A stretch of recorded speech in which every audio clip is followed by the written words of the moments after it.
اللہ 12 شہرا فی کتاب اللہ یوم خلق السماوات والارض منها 4 حرم کہ اللہ کے نزدیک کائنات کی تخلیق کے وقت سے ہی مہینوں کی گنتی 12 ہے، ان 12 مہینوں میں سے 4 مہینے حرمت والے ہیں، اور انہی حرمت والے مہینوں میں سے ایک مہینہ ماہ ذوالحجہ ہے۔ اس مہینے کی بہت زیادہ اہمیت ہے، خاص طور سے اس کے جو پہلے 10 دن ہیں ان کی بہت زیادہ فضیلت ہے۔ صحیح بخاری میں حدیث آتی ہے، حضرت ابن عباس رضی اللہ تعالیٰ عنہما بیان فرماتے ہیں کہ نبی کریم صلی اللہ تعالیٰ علیہ وسلم نے ارشاد فرمایا کہ ما من ایام العمل الصالح احب الی اللہ تعالی من هذه الایام العشرہ ای 10 ذی الحجہ، کہ دنوں میں سے کسی بھی دن میں نیک اعمال اللہ کو اتنے پسندیدہ نہیں کہ جتنے ذوالحجہ کے پہلے 10 دنوں میں، یعنی اللہ تعالیٰ ان دنوں میں کیے گئے نیک اعمال کو بہت زیادہ پسند فرماتے ہیں۔ تو صحابہ کرام رضوان اللہ تعالیٰ علیہم اجمعین نے عرض کیا ولل جہاد یا رسول اللہ،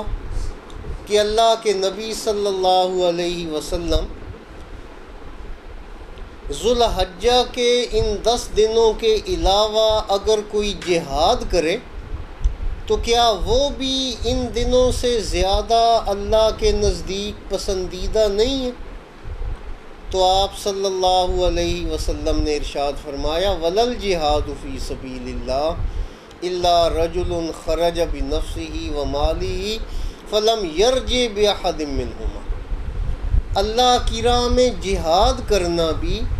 ان دنوں میں نیک اعمال کرنے سے اللہ کو پسندیدہ نہیں۔ ہاں فرمایا وہ انسان سب سے بازی لے جاتا ہے، سب سے آگے بڑھ جاتا ہے کہ جو ذوالحجہ کے ان 10 دنوں کے علاوہ کسی دن میں جہاد کے لیے نکلے، اپنا مال بھی لے جائے، جان بھی لے جائے، مال بھی اللہ کی راہ میں قربان کر دے، جان بھی نثار کر دے۔ فرمایا یہ شخص ایسا ہے کہ اس کا مقابلہ کسی کا بھی نیک عمل نہیں کر سکتا، اور کسی بھی دن میں کیا ہوا نیک عمل نہیں کر سکتا۔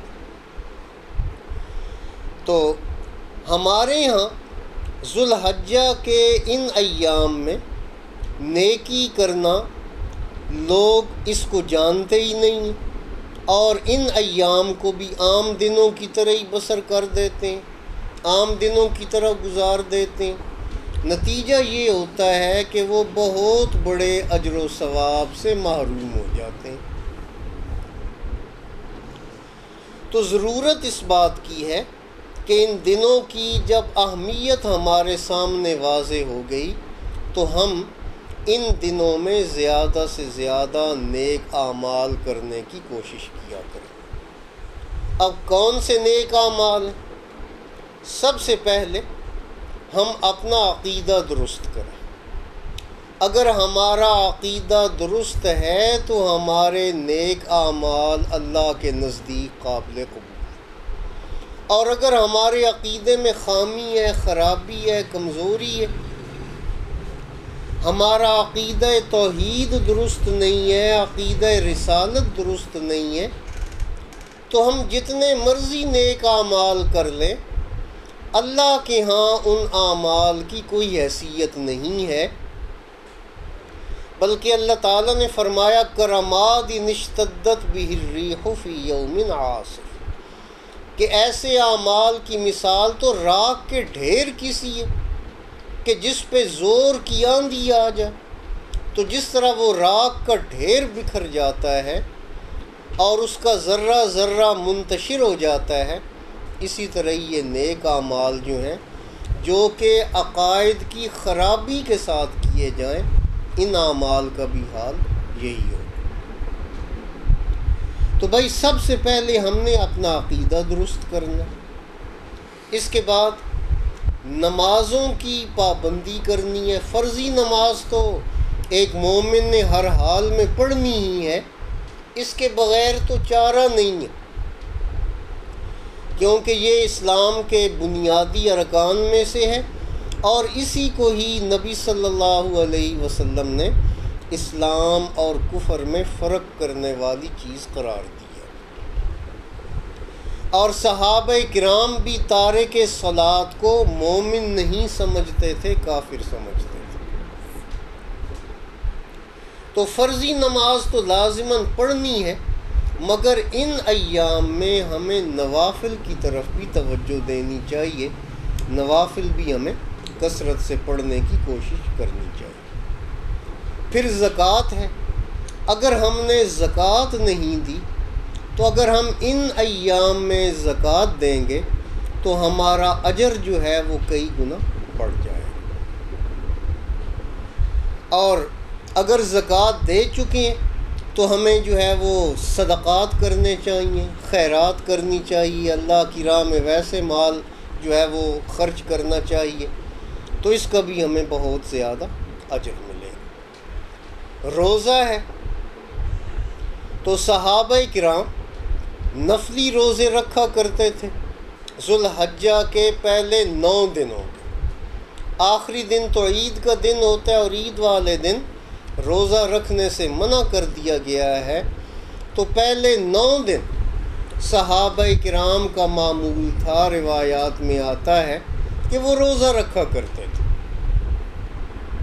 تو ہمیں ان ایام کے نفلی روزے رکھنے کی کوشش کرنی چاہیے، اور خاص طور سے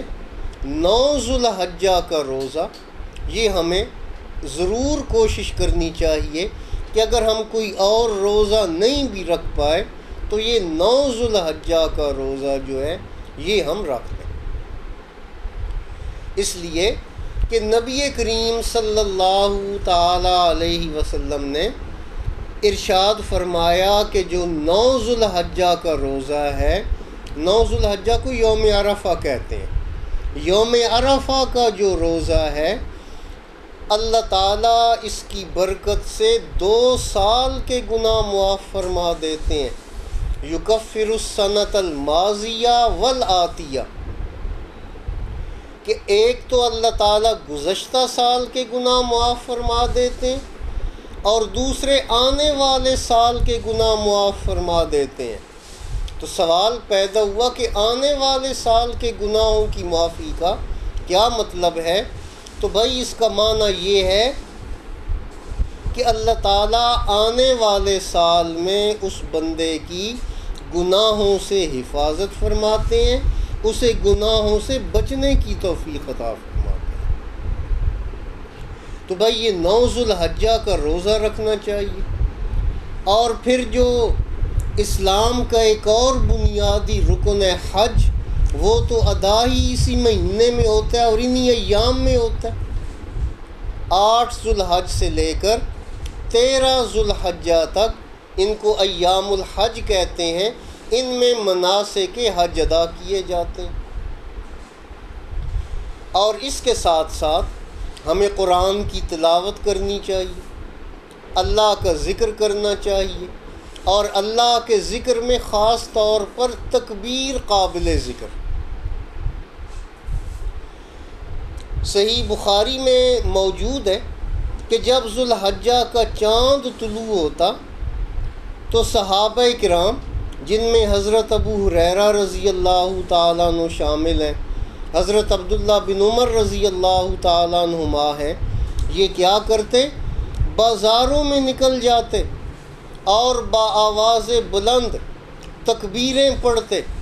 تو ان کی تکبیرات کو سن کر جو دوسرے لوگ ہوتے وہ بھی تکبیریں پڑھنے لگ جاتے۔ تو بھائی ان ایام میں اللہ کا ذکر کرنا چاہیے،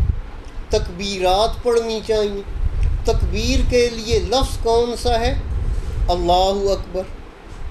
اور ایک جو ہے وہ قول کے مطابق تکبیر کے الفاظ یہ ہیں کہ اللہ اکبر لا الہ الا اللہ واللہ اکبر وللہ الحمد۔ اور ایک اور حدیث کے الفاظ ہیں اللہ اکبر کبیرہ والحمد للہ کثیرہ وسبحان اللہ بکرۃ واصیلا۔ تو جو بھی آسان معلوم ہو وہ جو ہے وہ جملہ دہرائیں، وہ ان الفاظ سے تکبیر آپ پڑھتے رہیں۔ اس کے بعد تسبیح پڑھیں، یعنی سبحان اللہ پڑھا کریں، الحمد للہ پڑھا کریں، اور لا الہ الا اللہ پڑھا کریں، لا حول ولا قوت الا باللہ پڑھا کریں، نبی کریم صلی اللہ تعالی علیہ وسلم پر درود بھیجا کریں، استغفار کیا کریں، نیکی کا حکم دیں، برائی سے روکیں۔ یہ سب اعمال صالحہ ہیں کہ جو ان ایام میں ہمیں کثرت سے کرنے چاہیے۔ اب اس کے بعد ہم آتے ہیں 10 ذو الحجہ کی طرف۔ 10 ذو الحجہ جو ہے، نبی کریم صلی اللہ تعالی علیہ وسلم فرماتے ہیں کہ اس دن میں اللہ کو جو عمل سب سے زیادہ پسندیدہ ہے وہ ہے کہ اس کی راہ میں قربانی کی جائے، جانور کا خون بہایا جائے۔ اس سے کوئی بھی عمل اللہ کو محبوب 10 ذو الحجہ کو اور نہیں کوئی ہوتا۔ تو اس لیے 10 ذو الحجہ کو قربانی کرنی چاہیے، اور 11، 12 اور 13 ذو الحجہ جو ایام تشریق کہلاتے ہیں، ان ایام میں بھی قربانی کی جا سکتی ہے، لیکن کوشش یہی ہونی چاہیے کہ قربانی 10 ذو الحجہ کو ہی کر لی جائے،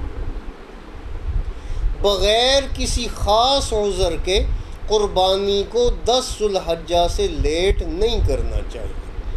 کیونکہ اگر ہم 10 ذو الحجہ کو کریں گے تو جو ذو الحجہ کے پہلے 10 دنوں کا ثواب ہے وہ ہم حاصل کر لیں گے۔ باقی ایام میں اگر ہم قربانی کریں گے ہماری قربانی ہو جائے گی، ثواب بھی ملے گا،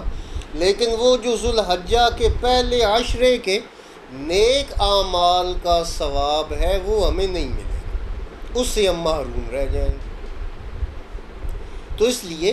10 ذو الحجہ کو قربانی کر لینی چاہیے۔ اور جو ہے ذو الحجہ کا چاند نظر آ جانے کے بعد جس نے قربانی کرنی ہو، نبی صلی اللہ تعالی علیہ وسلم نے اسے منع فرما دیا کہ نہ تو وہ اپنے ناخن تراشے اور نہ اپنے بال کاٹے۔ تو اس لیے جس نے قربانی کرنی ہو وہ نہ اپنے ناخن تراشے اور نہ اپنے جسم کے غیر ضروری بال اتارے۔ ہاں، قربانی جب کر لے، قربانی کرنے کے بعد وہ اپنی یہ علائشیں دور کر سکتا ہے۔ تو ذو الحجہ کے ان ایام کے حوالے سے یہ چند ضروری شرعی احکام و مسائل ہیں جو میں نے آپ کے سامنے بیان کیے ہیں۔ اللہ سے دعا ہے وہ ہم سب کو قرآن و سنت کا صحیح فہم نصیب فرمائے اور اس پہ عمل کرنے کی توفیق عطا فرمائے۔ وما علیہ